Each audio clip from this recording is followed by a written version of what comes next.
बिस्मिल्लाहिर्रहमानिर्रहीम। अस्सलाम वालेकुम नादरीन, आप यूट्यूब चैनल देख रहे हैं, मैं इमरान खान हूँ।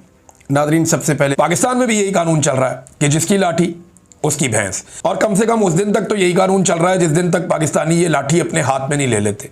जिस दिन 25-26 करोड़ लोगों ने लाठी थाम ली, उस दिन बंद कमरों के फैसले हमेशा के लिए बंद हो जाएंगे और चीज़ें किसी और तरह डील होना शुरू हो जाएंगी। स्ट्रीट मूवमेंट के लिए काफ़ी भागदौड़ शुरू हो गई है नादरीन, बहुत तेज़ी से इसके ऊपर काम हो रहा है। अब बहुत सारे मनाजिर भी दिखाई दे रहे हैं और बहुत सारा टेक्निकल काम अभी होना बाकी है, अभी टाइम भी है इनके पास। लेकिन सिंध हुकूमत ने थोड़ा समझदारी और मैच्योरिटी का मुजाहरा किया और वो ये कह रहे हैं कि हम वेलकम भी करेंगे, मुराद अली शाह दावत भी देंगे और वो चाहेंगे कि सुहेल अफरीदी उनसे आकर मिले भी। तो ये बड़ी अच्छी बात है, ये मुलाकात होनी चाहिए। जो जमहूरी कुव्वतें हैं उन्हें मिलकर बैठना चाहिए।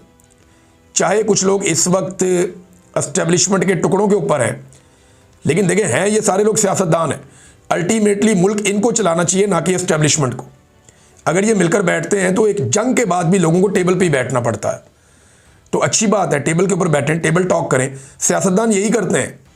कायदे आज़म ने को मुक्के मार मार के आज़ाद नहीं करवाया था बंदूकें चला के पाकिस्तान को, टेबल के ऊपर बैठ के वो गुफ्तगू के अंदर जो है वो नॉकआउट करते थे। फिर एक बहुत बड़ी तहरीक चली थी। तो सियासी तहरीकों के ज़रिए से मुल्क आज़ाद होते हैं या अवाम अपने हकूक़ हासिल करते हैं, लड़ाई से नहीं होता, और टेबल के ऊपर ही बैठ के फिर एंड में मसला हल होता है। तो सिंध हुकूमत अगर खुद को इतना जमहूरी साबित कर रही है तो पीटीआई के पास एक मौका है कि वो कराची में एक जलसा अनाउंस कर दे हफ्ते या एतवार के लिए। यानी हफ्ते या एतवार के लिए अगर पीटीआई एक जलसा ही अनाउंस कर दे कराची में, एक दरख्वास्त दे दे सिंध हुकूमत को, जनाब हमें एक जलसा भी आप करने दें। फिर अगर आप इतने जमहूरी बन रहे हैं तो अच्छी बात है। पाकिस्तान तहरीक इंसाफ को कई साल के बाद कम से कम मौका मिलेगा खैबर पख्तूनख्वा से बाहर कोई जलसा करने का खुलेआम, और यहाँ पे पूरी पाकिस्तान को, पूरी दुनिया को मैसेज भी चला जाएगा कि इमरान खान की मकबूलियत कितनी है, और हुकूमत और एस्टेब्लिशमेंट को भी पता चल जाएगा कि इमरान खान साहब या उनके लोग कितने पानी में, इनको पता चल जाएगा। तो कराची में ज़रा फ्री हैंड देकर देखे सिंध हुकूमत, बेशक इनको 3 दिन का टाइम दे दे कि जी 3 दिन में आप जितने लोगों को बुला सकते हैं आप बुला लें, और आप कराची के अंदर फ़लाँ जगह आपको दी, आप जलसा कर लें। तो एक दफ़ा करके देखें, हो सकता है सिंध हुकूमत आपको इजाज़त दे दे। लेकिन अगर इजाज़त नहीं देगी तो फिर मामला वही होगा कि एस्टेब्लिशमेंट ने इतनी इजाज़त दी है कि आप बाकी एक्टिविटीज़ कर लें, लेकिन जलसा एस्टेब्लिशमेंट मानती नहीं है। मुझे नहीं लगता कि एस्टेब्लिशमेंट इस वक्त जलसे के लिए मानेगी। बहरहाल मुज़ाकरात के लिए कोई ना कोई दरवाजे खोलने की कुछ लोग कोशिश कर रहे हैं। राना सनाउल्लाह साहब ने एक स्टेटमेंट दिया, उन्होंने कहा जी कि अगर शहबाज शरीफ ने मुज़ाकरात की बात की है ना, तो अपनी पार्टी नवाज शरीफ सबसे मुशावरत की है, और एस्टेब्लिशमेंट से भी उन्होंने कहा इजाज़त या मुशावरत के बाद ही मुज़ाकरात की बात हुई है। कल राणा साहब एक स्टेटमेंट में ये कह रहे थे एक दिन पहले कि जनाब एस्टेब्लिशमेंट के पास तो आईनी इख्तियार ही नहीं है उनके पास मुज़ाकरात के अंदर बैठने का या बातचीत करने का। तो आज वज़ीर आज़म उनसे इजाज़त लेता है, ये कौन सा आईनी है इख्तियार? ये किस आइन के तहत जाके उनसे इजाज़त लेते हैं या उनसे मुशावरत करते हैं सियासी मुज़ाकरात के लिए? तो देखें, ये हकीकत हमें मान लेनी चाहिए कि इस वक्त पाकिस्तान की एस्टेब्लिशमेंट ही निज़ाम को चला रही है, सब कुछ उन्हीं के कंट्रोल में है। लिहाजा उन्हीं के साथ सारे स्टेक होल्डर को बैठ के बात करनी पड़ेगी कि बस कर दो, आप अपनी डोमेन में वापस जाएं, पाकिस्तान को चलने दें, पाकिस्तान को आगे बढ़ने दें, पाकिस्तान को अपना काम करने दें। नाज़रीन, साकिब बशीर साहब ने भी अब खबर दी है, इंजीनियर मोहम्मद अली मिर्ज़ा साहब के दावों को उन्होंने भी मुस्तरद कर दिया है। इससे पहले सुहेल रशीद साहब ने और 1-2 और जर्नलिस्ट हैं, उन्होंने भी ये कहा था कि जो मोहम्मद अली मिर्ज़ा साहब हैं, या तो किसी ने उनको बेवकूफ़ बनाया, या वो जो बातचीत कर रहे हैं वो दावे अब मुस्तरद करते हैं, ये मुमकिन नहीं है। इमरान खान साहब बिल्कुल किसी और जगह पे ये लोग क्लेम कर रहे हैं। अच्छा, मेरी एक सोर्स से बात हुई तो उसने मुझे ज़्यादा कुछ नहीं बताया, लेकिन उसने मुझे कहा कि जी मैंने सुन लिया है जो कहा इंजीनियर मोहम्मद अली मिर्ज़ा साहब ने। मैंने कहा जी मुझे ये बता दें कि जो बातें उन्होंने की हैं वो ठीक है? उन्होंने कहा जी नहीं, वो बातें दुरुस्त नहीं है। मैंने कहा वो ये क्यों कर रहे हैं, आपको समझ आई कुछ? उन्होंने कहा जी मैं इस बारे में कुछ नहीं कह सकता, लेकिन जो बातें वो कर रहे हैं वो दुरुस्त नहीं है, ये मालूमात टेक्निकली दुरुस्त नहीं है। अब ये लोग कंफर्म कर रहे हैं, साकिब बशीर साहब, सुहेल रशीद साहब, कुछ और इस्लामाबाद से जर्नलिस्ट जो अडियाला जेल जाते हैं वो लोग, कि जनाब ये मुमकिन नहीं है, ये कोई धोखा हुआ है इंजीनियर मोहम्मद अली मिर्ज़ा साहब के साथ। अगर आप थोड़ा उनको मार्जिन देना चाहें तो आप ये कह सकते हैं उनके साथ धोखा हुआ है, और अगर आप मार्जिन ना देना चाहें तो आप ये कह सकते हैं कि उनके दावे हम मुस्तरद करते हैं, वो बात ही गलत कर रहे हैं।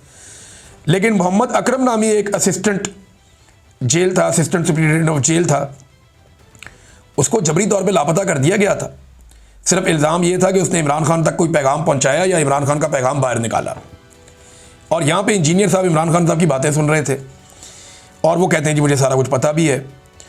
तो जेल का जो रिकॉर्ड है वो भी इंजीनियर साहब की एक बात की नफ़ी कर रहा है। ये सईद बलोच साहब ने ये भी रिपोर्ट किया। उन्होंने कहा जी कि जेल का जो रिकॉर्ड है, अगर वो आप देखें तो रोज़ाना देसी घी के तड़कों वाली बात भी ठीक नहीं, क्योंकि इमरान खान साहब जो गोश्त खाते हैं उन्हें वो हफ्ते में 3 दफ़ा गोश्त मिलता है। 2 दफ़ा मुर्गी खाते हैं, और यानी हफ्ते में आपके कितने मील्स होते हैं, आप एक हफ्ते में 14 खाने खाते हैं, तो 3 खाने उनके गोश्त के होते हैं, बाकी वो दालें और सब्जियाँ और इस तरह की चीज़ें खाते हैं। ये इसमें लिखा हुआ था, ये जो जेल के अंदर जो रिकॉर्ड है उसके अंदर वो लिखा हुआ था, और उन्होंने वो प्रोवाइड भी किया था।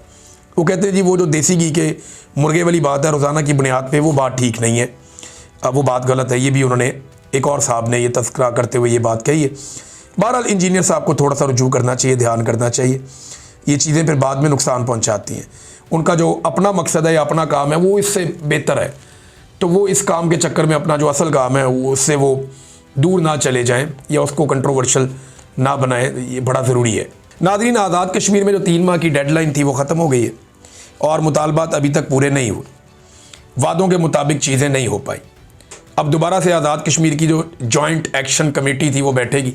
हत्ता कि सोराब बरकत साहब के हवाले से इन्होंने मुतालबा किया, उनको भी नहीं छोड़ा गया। आज उनको लगभग 40 दिन होने वाले हैं। सोराब बरकत जेल काट रहे हैं बगैर किसी गुनाह के। भाई इंटरव्यू किया किसी का, भाई जिसका इंटरव्यू किया वो जाने आप जाने, और ऐसी कोई बात भी नहीं है जो गैर आईनी या गैर कानूनी है। अब इंटरव्यू करना कोई गुनाह हो गया बहुत बड़ा? इस मुल्क में हमने तो डाकुओं के इंटरव्यू किए, चोरों के इंटरव्यू किए। इस मुल्क में एहसान इंटरव्यू देके टीवी चैनल के ऊपर चला गया, कुलभूषण यादव का इंटरव्यू चल गया। तो ये क्या बात हुई? तो इसमें अब मुझे बड़ी, यानी मैंने तो उसको भी देखा था टीवी पे, अभिनंदन को, वो भी एक सवालों के जवाब दे रहा था एक ऑफिसर के। तो इंटरव्यू तो यहाँ बड़े बड़ों के चले हैं। तो ये एक इंटरव्यू अगर कर लिया एक सहाफ़ी ने तो क्या हो गया? अभी उसको छोड़े, अब बाहर आने दें। और आज़ाद कश्मीर के अंदर अब दोबारा से इसके ऊपर बातचीत होगी। इन्होंने बल्कि ECL में डाल दिया बहुत सारे बंदों को, गिरफ्तारियाँ और मुकदमे भी किए उसके बाद। और ये कहा था कि हर 15 दिन बाद हम मुलाकात करके डेवलपमेंट चेक करेंगे कि कितने मुतालबात माने गए। वो 3 महीने में सिर्फ कोई 2 मुलाकातें ही हुई हैं, तो उनके काफ़ी गिले और शिकवे हैं। तो अब देखते हैं कि वो क्या एक्शन लेते हैं।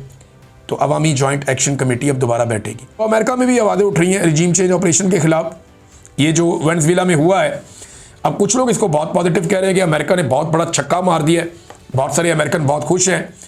अच्छा, कुछ लोग ये कह रहे हैं कि यहाँ पे अमेरिका में बहुत बड़े मसाइल पैदा हो चुके हैं हेल्थ केयर के हवाले से, और बहुत ज़्यादा उसकी कीमतें बढ़ गई हैं, बहुत पैसा इसमें बढ़ गया है, लोगों की पहुँच से बाहर चीज़ें हो रही हैं।